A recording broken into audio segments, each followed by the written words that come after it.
자, 수험생 여러분 안녕하십니까? 안녕하세요. 예. 자, 오늘이 며칠이에요? 12월 22일 날 그렇죠. 내일 모레면 크리스마스죠. 예. 크리스마스라고 뭐 들뜨고 이런 거는 없죠. 예, 뭐 저도 그런 지는 꽤 된 것 같습니다, 그죠? 예. 어쨌든 그래도 이제 한 해가 간다라고 하는 이제 그런 느낌 그리고 어쨌든 이제 우리 내년부터는 이제 바짝 달리셔가지고 34일 시험에는 반드시 합격을 하셔야겠죠. 근데 그게 좀 우선입니다, 그렇죠? 아, 저도 이제 뭐 즐거운 연말이 돼야 되는데 뭐 아우 여러 가지 너무 힘드네요. 예, 수업 문제도 그렇고 뭐 여러 가지도 그래가지고 하여튼 그렇습니다. 지난주에 우리 임선영 교수님이 그러니까 이제 저기 칠판 판서 안 하시잖아요, 임 교수님은. 혹시 색깔 분필 남는 거 있으면 다 달라 했더니 다 줬어요.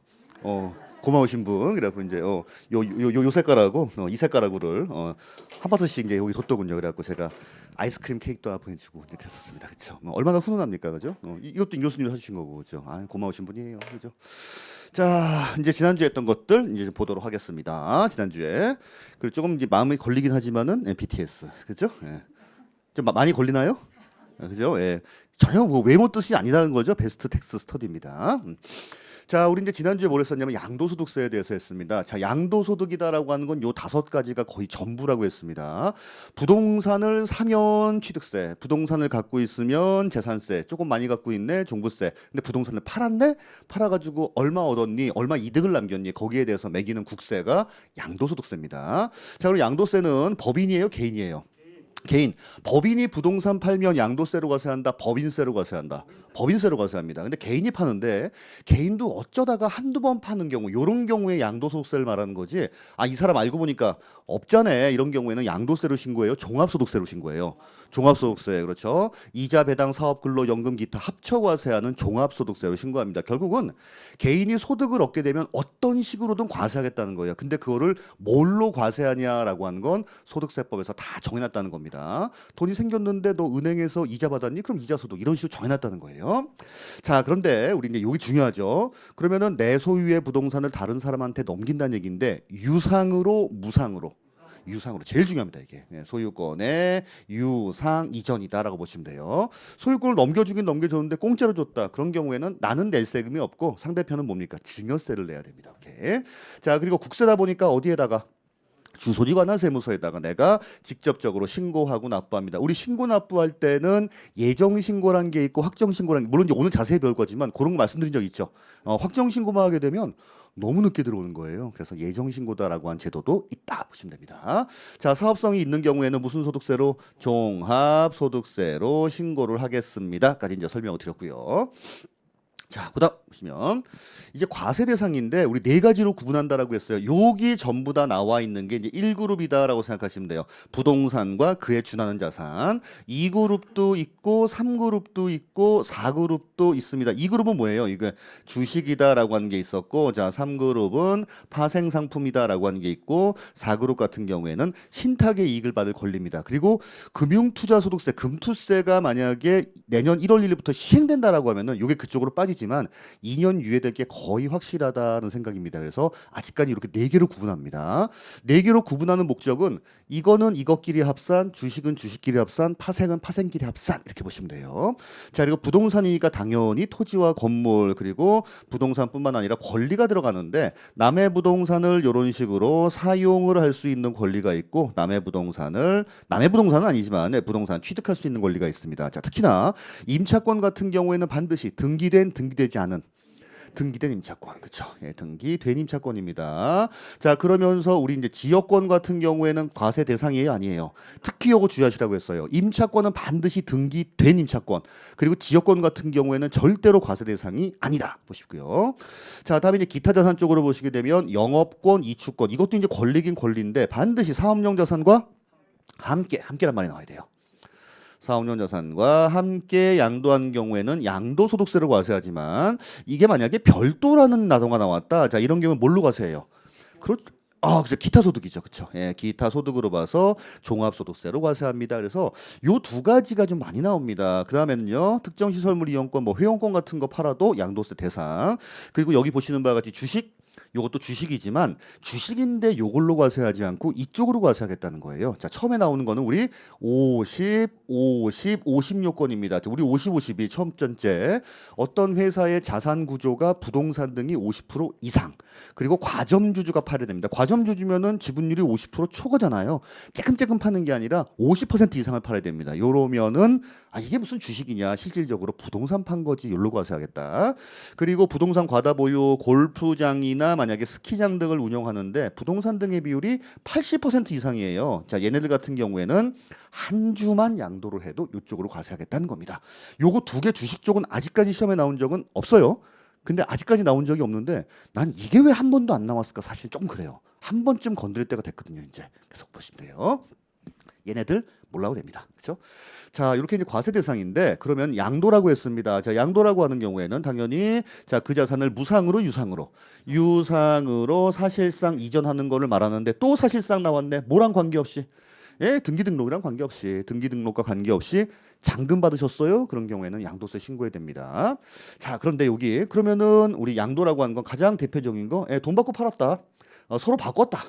자, 법인에 대해서 현물 출자해 주니까 주식 받더라 뭐 이런 것들. 자, 그리고 특히나 부담부 증여 중에서 뭐 인수액. 채무 인수액 이거 너무나 중요합니다. 채무 인수액. 자, 그래서 우리 부담부 증여에 대해서는 다시 한번 좀 보도록 할게요. 자, 우리 부담부 증여. 이렇게 이제 갑이라고 하는 분이 계시고 을이라고 하는 사람이 있습니다. 자, 둘은 이제 부자지간이에요. 아버지하고 아들입니다. 자, 그래서 아버지가 아들한테 토지를 이런 식으로 이제 증여를 하려고 합니다. 자, 아버지가 옛날에 1억 주고 산 땅이었고 아들에게 줄 당시에는 5배가 올라서 5억이에요. 자, 이러면 이렇게 되면은 아들이 부담해야 되는 세금은 뭐가 있죠? 취득세. 그렇죠. 자, 취득세는 취득 원인에 따라서 세율이 달랐습니다. 요거는 유상 취득이에요, 무상 취득이에요. 그냥 무상이에요. 이거는 그냥 무상 취득입니다. 자, 얼마에 대해서 5억 원. 자, 그리고 취득세 몇 프로죠? 무상 취득하면 3.5%. 그렇죠. 3.5%예요. 자, 그다음에 뭘 또 내야 돼요? 증여세. 그렇죠. 오케이. 자, 증여세를 내야 됩니다. 자, 얼마에 대해서? 5억에 대해서. 자, 근데 5억에 대해서 낼 때는 증여세는 10에서 50%예요. 이거 너무 좀 세죠?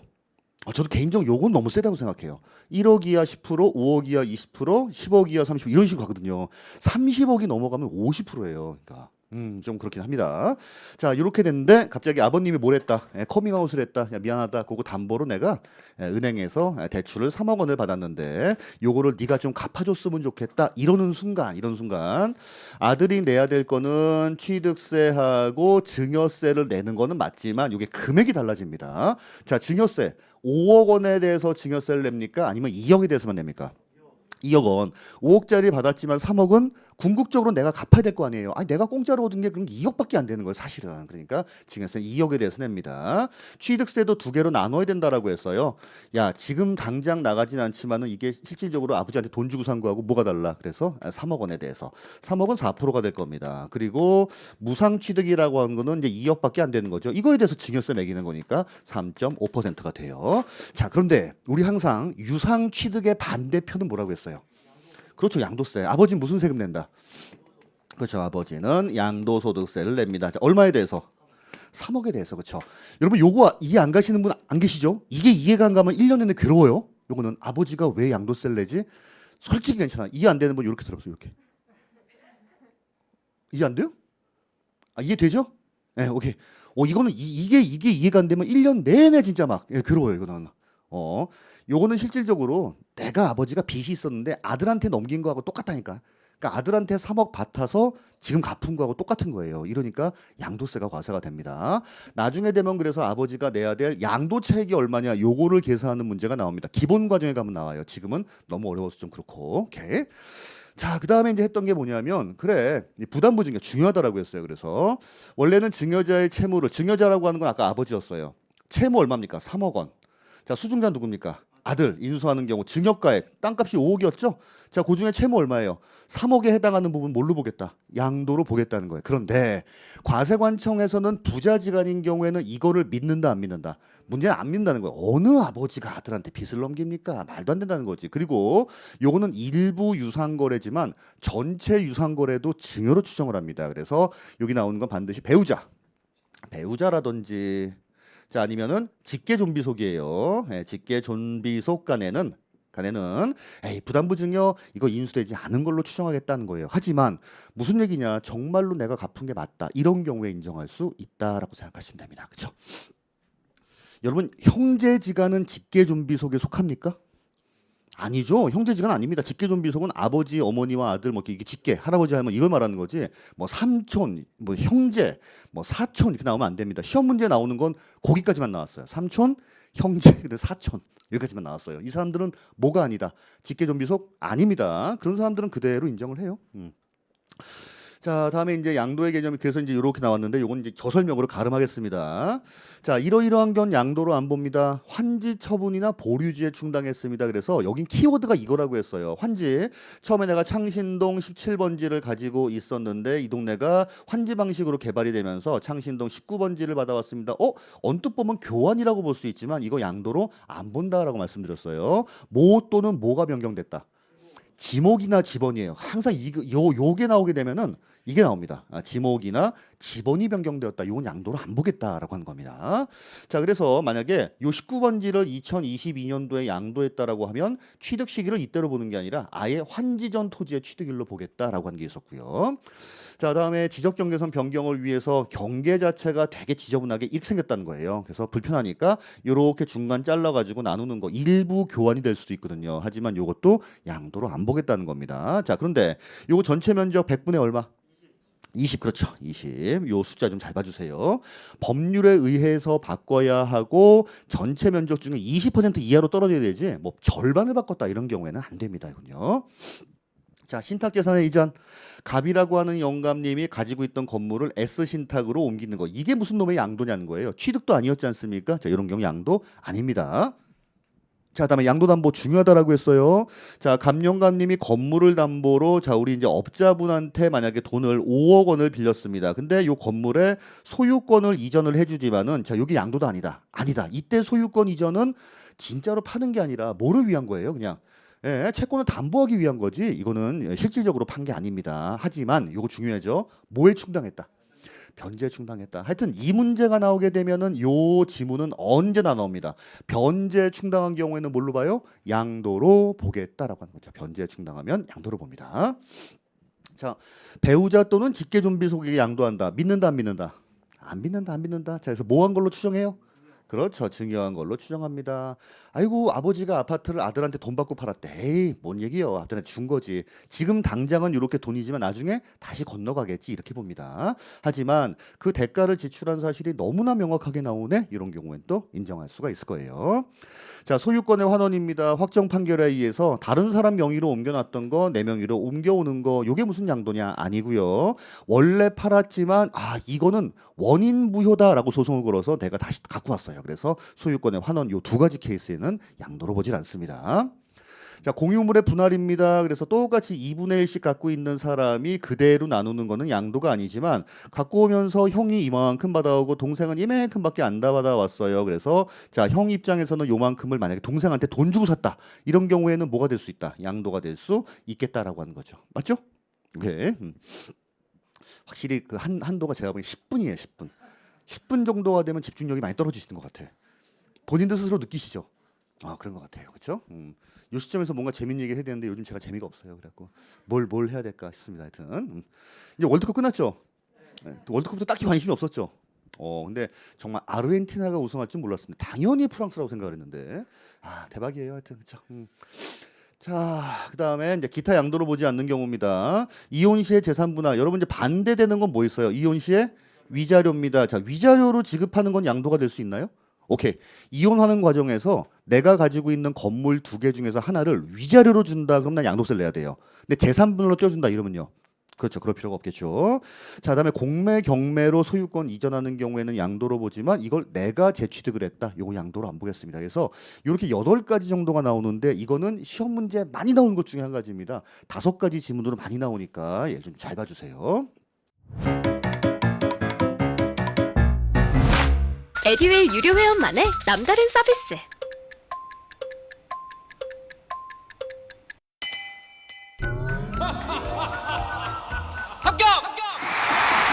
합격하고 돈도 받는 혜택. 오직 에듀윌 유료 회원에게만. 에듀윌. 무료 합격! 자, 다음에 이제 양도 또는 취득 시기 중요하다라고 했어요. 그래서 부동산 등을 이때 요렇게 취득을 해서 자, 요때 요렇게 이제 양도를 하는데 취득 시기부터 양도 시기까지의 이 텀을 뭐라고 하죠? 보유 기간. 그렇죠? 양도세는 보유 기간 너무 중요합니다. 우리 보유 기간에 따라서 달라지는 게 커다랗게 두 가지가 있다라고 했는데 뭐가 달라져요? 세율 그렇죠? 자, 세율이 달라집니다. 자, 또 장기 보유 특별 공제다라고 하는 건 이거 실무사로 장특공이라고 말해요. 장특공, 장기 보유 특별 공제 달라집니다. 이 두 가지가 달라지면 세금이 달라져요. 어제 또 우리 기획재정부에서 또 이제 내년도에 경제 방책 이렇게 하겠다라고 안을 내놨죠. 여러분 근데 그러니까 또 질문을 그건 아닙니다. 안. 자, 그게 적용되려면 일부는 시행령만 고쳐도 되는 게 있어요. 그게 대표적으로 이따가 설명할 거지만 그거죠. 나머지는 법을 통과해야 되는데 모르겠습니다. 이거 아시죠? 법 통과하려면 굉장히 어려운 거예요, 요즘. 그래요. 그러다 보니까 그냥 정부에서는 이렇게 이제 하겠다는 거고 과연 국회에서 얼마나 이제 협조를 해줄 건가라고 하는 거는 그래서 좀 봐야 됩니다. 그래서 오늘 설명 중에도 해당되는 내용이 있지만 그건 일단 기존 걸로 설명을 하고 바뀌게 되면 그때 다시 업데이트를 할게요. 그리고 이제 내년 7월이나 8월 되면은 또 그 다음에 이제 세법 개정안이 나올 겁니다. 8월 정도 되면 그때도 이제 많이 옛날 5년 전 수준으로 환원하겠다라고 하는 거니까 개정 사항은 또 있을 거예요. 그러니까 나는 왜 하필이면 이런 과목을 맡아서 이렇게 개정도 많은 이제 이런가 싶어요. 그죠? 예. 개정 사항이 제일 없는 과목은 사실은 박대원 선생님 미안하지만 학개론 아직도 100년 전 이론을 그대로 쓰고 있죠. 근데 나름대로 개정은 있습니다, 물론. 그리고는 민법은 법 개정보단 판례가 이제 나오는 게 좀 있고, 그다음은 이제 김민석 교수님도 그래요. 공시법은 별로 이렇게 개정되는 거 없다고. 그리고 개정이 많은 거는 이제 맞아요. 이제 세법, 그다음에 공법 같은 게 좀 많이 있고 좀 그렇죠. 이건 차라리 한 번만 개정되면 되는데 이건 뭐 수시로 그냥 할 때마다 그리고 에휴, 좀 그래요. 자, 어쨌든 양도 또는 취득 시기. 자, 원칙은 언제입니까? 대금 청산일. 그렇죠. 돈 다 줬니? 그러면 취득이야. 돈 다 받았니? 그러면 양도야 이 얘기입니다. 자, 그런데 대금 청산 전에 만약에 이전 등기를 했다? 등기 등록 접수일. 대금 청산일이 언젠지 모르겠다. 불확실하다. 자, 이런 경우에는 뭐 등기 등록 접수일. 결국은 두 개 중에 빠른 날이고 대금 청산일이 불분명하면 항상 등기 등록일로 갑니다. 자, 근데 특이한 케이스. 장기는 인사등, 인도일, 목적물을 인도한 날, 그다음에 소유권 이전 등기 접수일, 그다음에 사실상 사용일이죠. 사실상이 아니라 인상, 사용수익일, 사용수익일이에요. 사용수익일입니다. 자, 인사등, 인도일, 사용수익일, 등기 접수일 세 개 중에서 빠른 날입니다. 인사동 옆에 가면 할아버지들이 뭐 두고 있다? 장기 두고 있다. 혹시 보세요. 자가건설 건축물이에요. 내가 스스로 지었다가 한 5년 보유하다가 팔았다라고 생각하시면 됩니다. 취득 시기 이건 뭡니까? 사용승인서. 그렇죠. 물리적으로 완성도 중요하지만 써도 좋습니다라고 승인을 내주는 거 사용승인서 교부일이에요. 근데 이거 전에 미리 썼다 그런 경우 언제? 사실상 사용일. 그렇죠. 이게 사실상 사용일이에요. 사실상 사용일이 됩니다. 그리고 시험 문제 오히려 이게 좀 많이 나와요. 무허가인 경우에는 뭐가 없다? 사용 승인서라는 게 없거든요. 자, 그런 경우에 무조건 무슨 날? 그렇죠. 사실상 사용일이 될 겁니다. 요게 생각보다 많이 나와요. 그러니까 대금 청산일이 분명하지 않으면 등기 등록일. 그리고 내가 만약에 무허가 건물 같은 걸 지었다. 이걸 나중에 팔았다. 이때 취득 시기는 사용 승인서가 없기 때문에 사실상 사용하기 시작한 날 이때부터 보유했구나라고 생각하시면 됩니다. 상속 증여받은 건 상속이야 언제나 상속 개실. 증여는요.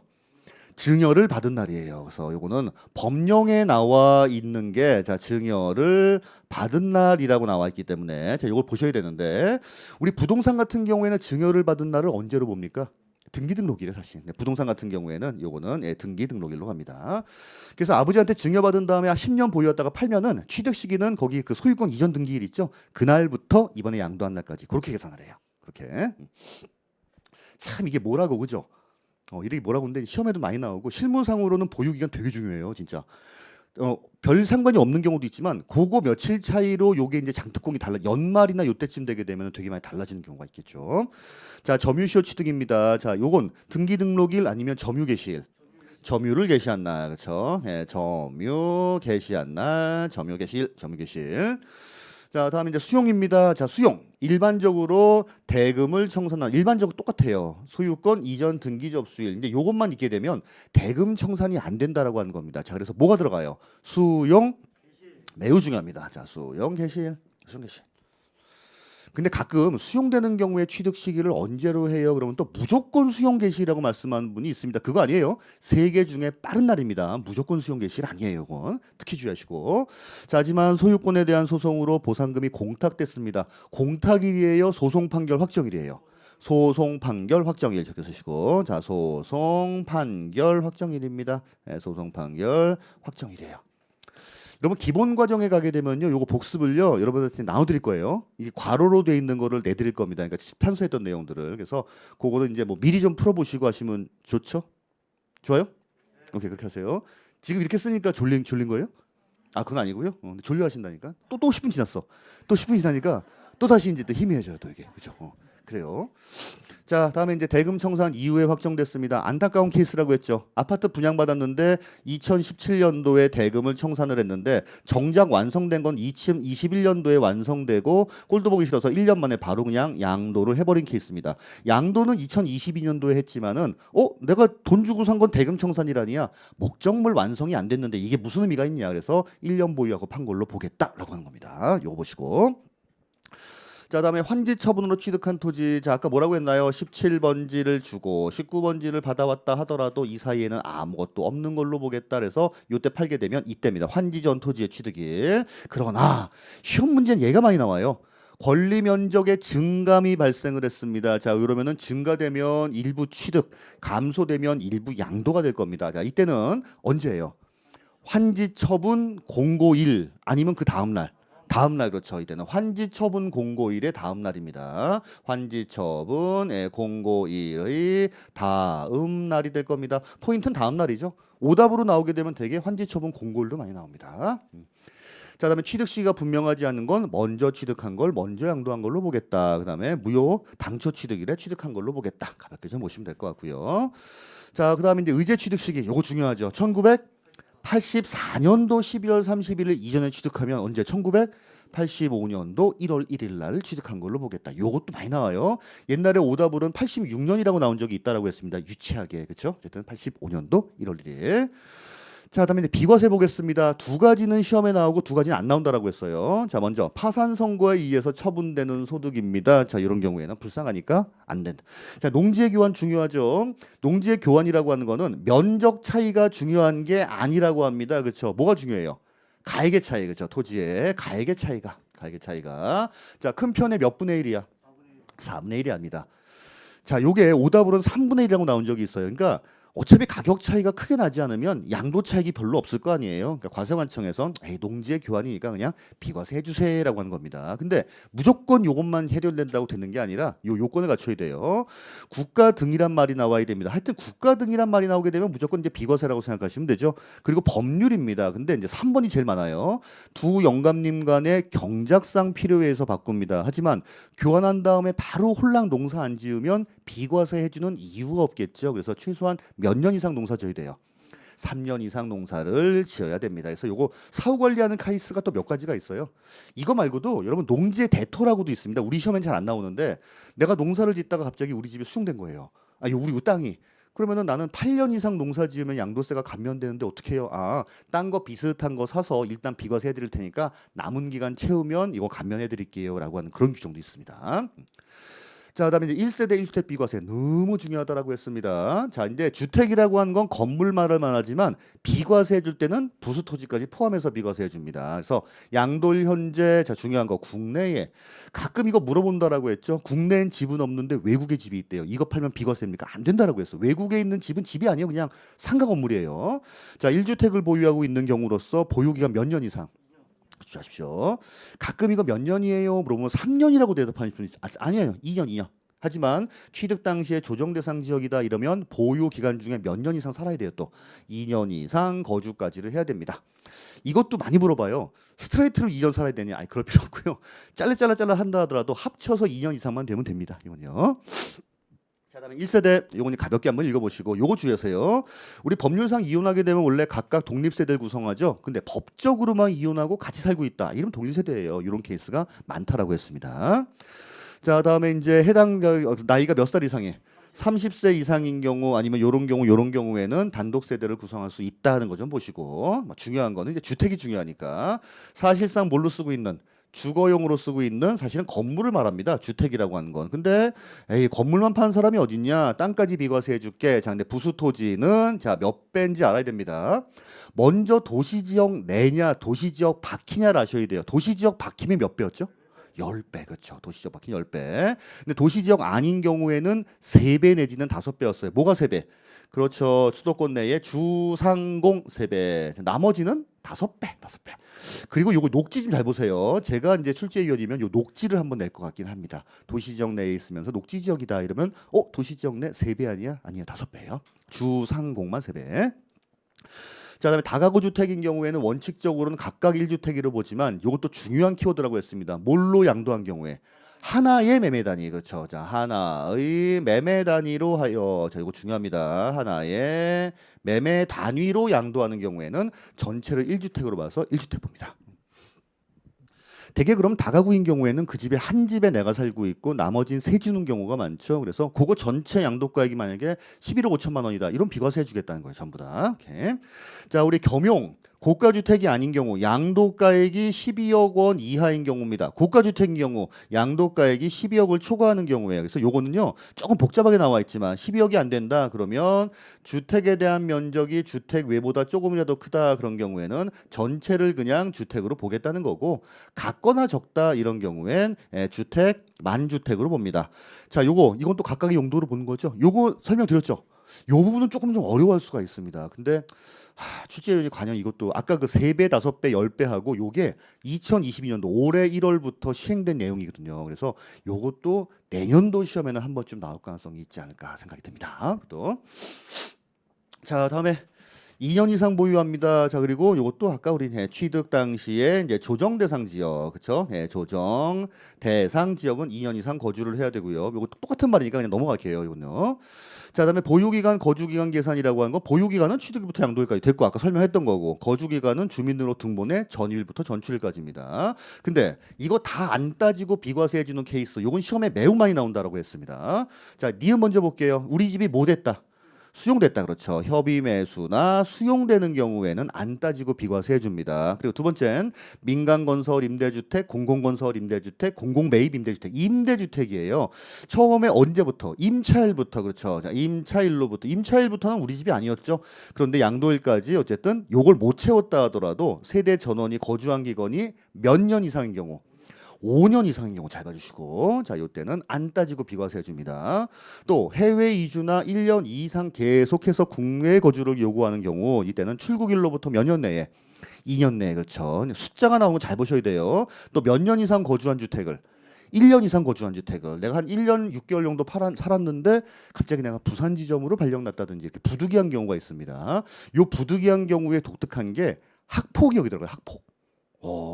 내가 집을 산 지 한 1년 하고다 3개월 정도 살았다가 맨날 우리 집에 가 두드려 맞고 오는 거예요. 그러니까 나 여기 못 살겠다 해서 다 같이 다른 시군으로 이사 갈 경우에도 요거 비과세 해줍니다. 좀 안타까운 케이스긴 하죠. 좀. 자, 그다음에 거주기간 제한을 받지 않는 경우 취득 당시에 조정 대상 지역이면 살아야 되는데 취득 당시에 조정 대상 지역이 아니었다. 그럼 안 살아도 됩니다. 근데 요 케이스도 해주겠다는 거예요.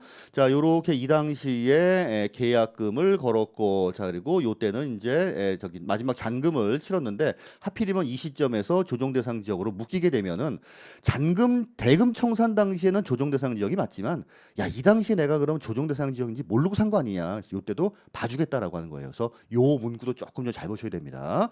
대신에 계약금 지급 당시에 뭐 주택을 보유하지 않은 경우, 무주택인 경우에 대해서만 그렇게 해줍니다. 그렇죠? 뭐 이렇게 많아 또. 자, 그다음에 이제 특례입니다. 일시적인 2주택입니다. 자, 우리 일시적 2주택. 종전주택을 양도하기 전에 A주택을 이렇게 보유하고 있었어요. 자, 그다음에 이제 신규 주택을 취득을 합니다. 몇 년 이상 경과한 다음에 사야 되죠? 1년 이상. 그렇죠. 자, 그다음에 이제 종전주택인 A주택을 양도를 해야 됩니다. 몇 년 내에 팔아야 돼요? 3년 내에. 그런데 요거 A주택도 조정 대상 지역에 있었고 신규 주택도 조정 대상 지역에 있었다. 자, 이건 몇 년 내에 팔아야 돼요? 2년 내에 양도를 해야 됩니다. 뭐 숫자로도 얼마든지 나올 수 있으니까 좀 잘 보셔야 되고요. 요 의도는 뭐라고 했어요? 신규 주택을 없는 걸로 보겠다라고 하는 거. 없는 걸로 보겠다. 직계존속 동거몽양을 위한 일시적 2주택입니다. 원래 내가 집이 하나 있고 그 다음에 아버님도 만약에 집이 하나 있다. 근데 아버님이 몇 살 이상? 60세. 그렇죠. 60세 이상. 동거봉양 위해서 합가하게 되는 경우에는 몇 년 동안? 10년 동안 각각 1세대로 봅니다. 그러니까 같은 집에 살고 있어도 아버님도 다른 세대, 나도 다른 세대니까 그냥 비과세 요건 갖춘 집 어떤 걸 먼저 팔아도 관계없다는 거예요. 혼인으로 인한 경우에는 몇 년간? 5년간. 이것도 내가 집을 갖고 있고 결혼하실 분이 갖고 있는 상태에서 합치는 걸 말하는 겁니다. 나만 집이 있고 우리 집사람은 집이 없대요. 결혼한 다음에 사는 건 의미 없어요. 각각 있는 상태예요. 5년간. 자, 상속으로 인한 겁니다. 내가 집이 하나 있고 일반 주택이 있습니다. 상속받은 주택이 있어요. 뭘 팔아야 비과세? 일반 주택. 절대로 여러분 상속받은 주택 파는 거 아니라고 했습니다. 일반 주택을 팔아야만 비과세예요. 자, 그다음에 농어촌 주택입니다. 내가 일반 주택이 하나 있고 농촌에 집을 취득을 하는 겁니다. 근데 요 귀농 좀 잘 보시라고 했습니다. 서울에 집이 있는 상태에서 아유 난 제주도로 귀농할 거야. 제주도 집을 샀어요. 제주도 집을 산 날로부터 일반 주택 몇 년 내에 팔아야? 5년 내에 팔아야. 그쵸? 계좌 5년 내에 팔아야. 요거는 33회 시험에 나왔습니다. 자, 그래서 요거는 이제 시골집을 상속받았네. 그다음에 옛날에 농사 짓던 건데 떠나온 주택이 하나 있었네. 귀농 주택이 있었네. 이런 것들인데 뭐 되게 이제 5년이라는 숫자 정도 좀 보시면 되고. 자, 부득이한 사유로 수도권 바뀝니다. 우리 아까 종전주택은 3년 내지는 2년 내에 팔아야 되는데 요거 기한 좀 연장해 주는 케이스가 있어요. 자, 요거는 부득이한 사유가 해소가 된 날로부터 몇 년? 3년 됩니다. 요거 외울 때는 질병의 요양 정도 좀 보시라고 했어요. 요거 내가 암에 걸려서 지리산에서 몇 년? 7년 동안 투병 생활했더니 낫더라. 이러면 사유 해소일로부터 3년 내에만 서울집 팔아도 괜찮다라고 하는 거고요. 그다음에 장기임대 주택입니다. 내가 살고 있는 주택과 장기임대, 내가 살고 있는 주택과 어린이집 갖고 있으면 거주기간 몇 년 이상? 2년 이상 산 중이면 이거 비과세 해주겠다라고 하는 거죠. 그래서 특례 사항 여기까지 보시면 될 것 같습니다. 오케이. 아유 30분 동안 너무 길었죠? 자, 522페이지에 오늘은 양도소득에 대한 과세 표준부터 보도록 하겠습니다. 그래도 매일 전 시간 때 이거 복습해 주는 게 도움이 돼요라고 말씀하는 분들이 있는데 여기 계신 분은 굉장히 지루해하십니다. 아니에요? 그래요? 아니에요.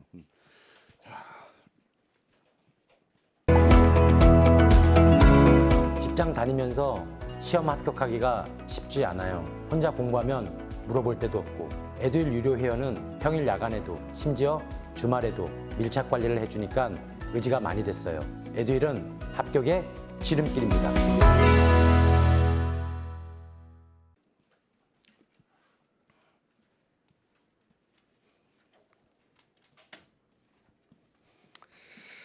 자, 어쨌든 이제 마지막 시간인데 오늘 하는 내용은요.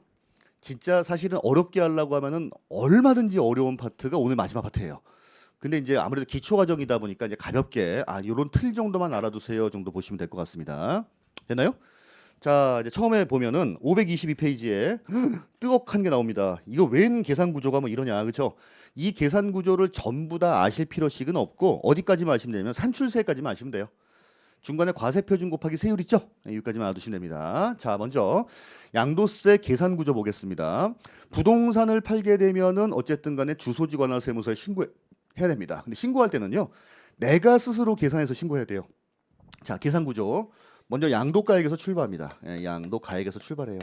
내가 어떤 건물을 예를 들어서 10억 받고 팔았다라고 하겠습니다. 자, 그러면 10억 받았네. 그걸 이제 세금 내야 될 거 아니에요? 근데 이거 전체에 대해서 과세하는 건 아니거든요.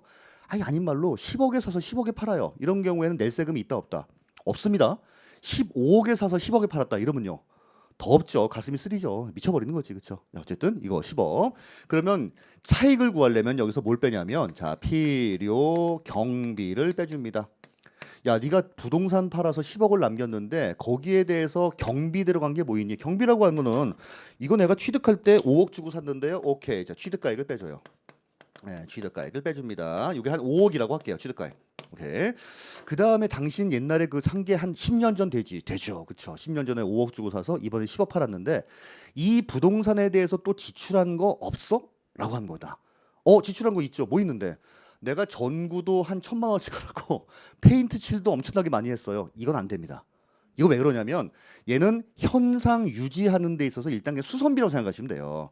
아니 여러분 저기 만약에 그 밥 먹을 때 목숨을 유지하려면 밥을 먹어야 될 거 아니에요. 그건 그냥 현상 유지 개념이지 내가 밥을 통해서 내가 무슨 약간 업그레이드가 되고 뭐 이런 느낌은 없죠. 그렇게 보시면 돼요. 이 건물도 이거 지출을 했을 때 이 건물이 갑자기 가치가 올라간다든지 아니면 한 2, 3년밖에 못 쓸 거였나 20년 쓰게 만들었다. 이런 게 아닌 이상 안 됩니다. 그래서 여기서 들어간 빼주는 거는 자본적 지출이라고 말을 해요.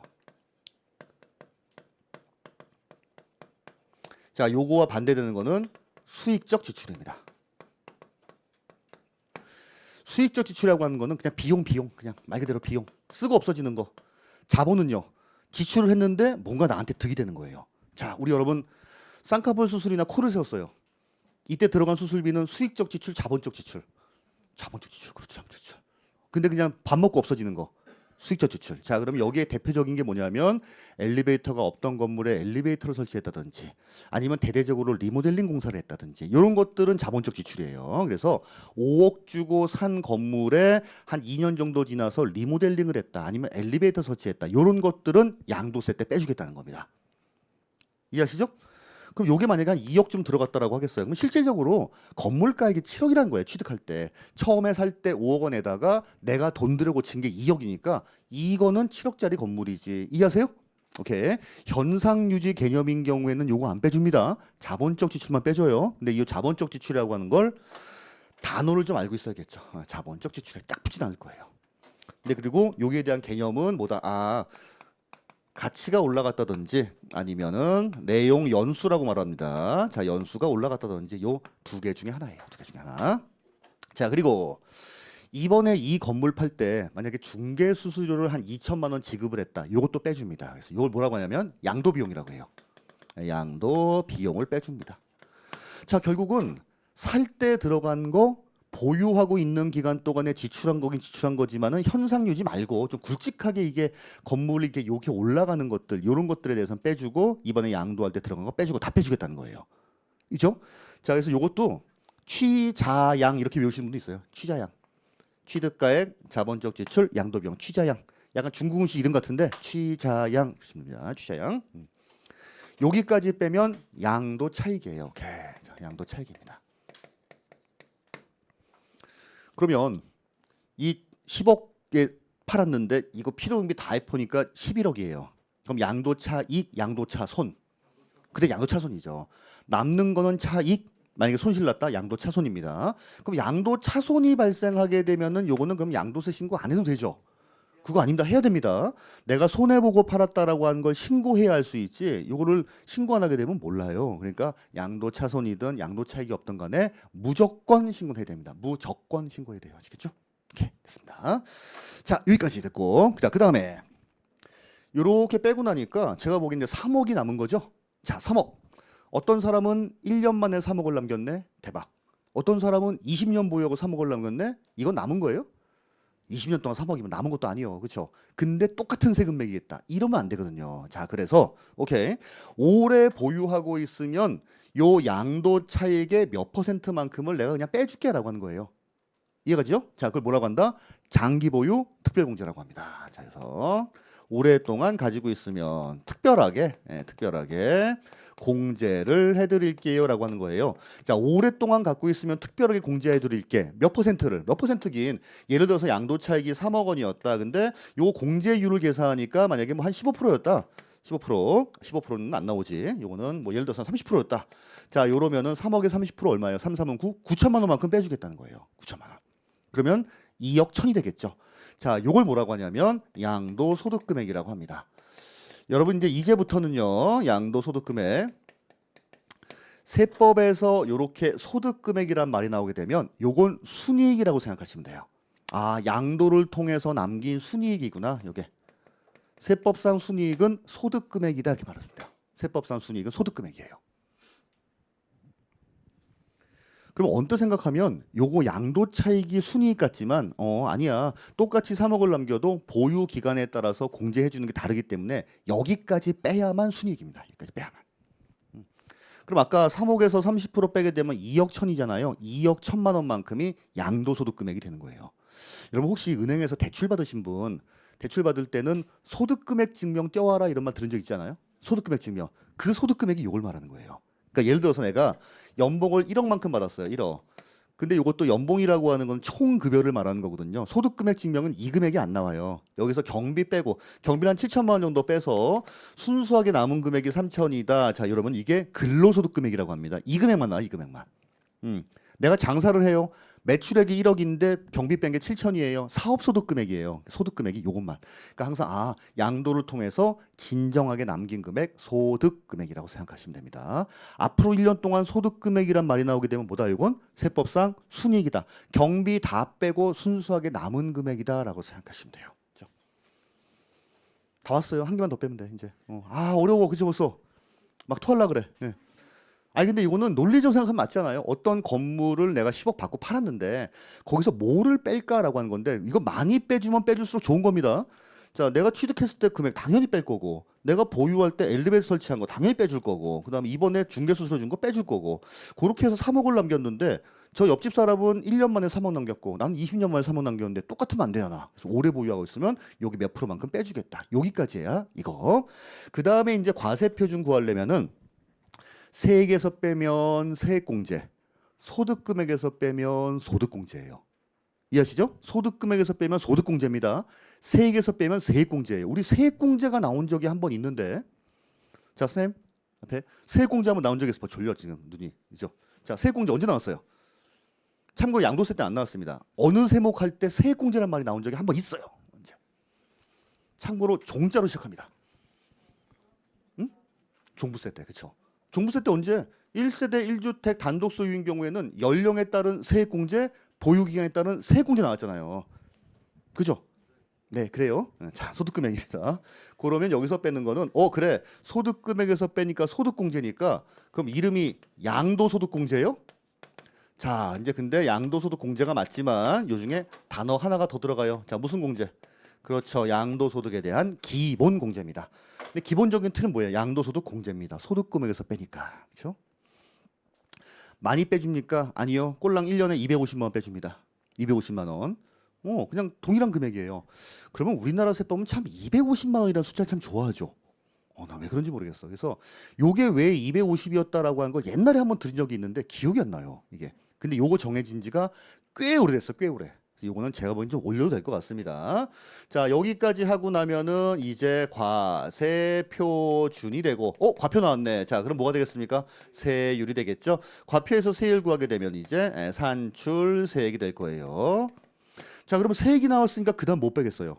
세액공제, 세액감면 그렇게 하시면 돼요. 오케이. 일단은 여기까지 알아두시고 나중에 이제 기본 되면서 이 밑으로 이제 뭐가 있는 건가라고 보시면 될 것 같습니다. 그래서 522페이지의 표가 이제 이렇게 많긴 많지만은 요 중에서 그냥 일단은 산출세까지 외워두시면 되는데 조금 유치하긴 하지만은 요것도 요런 식으로 외우기도 합니다. 자, 우리 이제 양필이가 용필이가 양필이에요. 조용필이 아니라 양필이. 뭐를 배우고 싶었냐면 우리 양장을 배우고 싶었던 거예요. 우리 양장이 뭐 양장. 양장점한테 양복. 그래서 무슨 과에 들어갔냐면 양본과에 들어갔습니다. 양본과. 용필이가 양장을 배우기 위해서 양필이죠. 그러니까 양복을 배우기 위해서 양본과에 들어갔다. 양복과가 아니라. 자, 요거보다 조금 더 좋은 거 있으면 각자 외우셔도 돼요. 근데 저는 이렇게 해도 괜찮을 것 같아요. 양필이가 양장을 위해서 양본과에 들어갔다. 양본과. 그냥 외우든가. 자, 근데 요거는요. 정말 죄송한 얘기인데 외우셔야 돼요. 왜냐하면 나중에 이제 문제 나오게 되면 어떻게 나오냐면 그냥 다음 중 양도소득세 계산 구조에 대해서 다른 설명으로 옳은 거 틀린 거 어떻게 나오냐면 과세표준은 양도소득 금액에서 장기보유 특별공제를 차감한 금액으로 한다. 이렇게 나와 지문이. 이 계산 구조를 모르면 못 풀어요. 그러니까 이거를. 이렇게도 물어보는 문제가 나오니까 이 계산 구조는 조금 좀 알고 계실 필요가 있습니다. 됐나요? 오케이. 너무 지루하시니까 여기까지만 하겠습니다. 자, 우리 저시계로 55분에 다시 시작하도록 하겠습니다. 공인중개사 합격! 에듀윌 합격 패스! 에듀윌 공인중개사 합격은 에듀윌 합격 패스 학계론도 민법도 에듀윌 합격 패스 중개사법 공시법도 에듀윌 합격 후 공법세법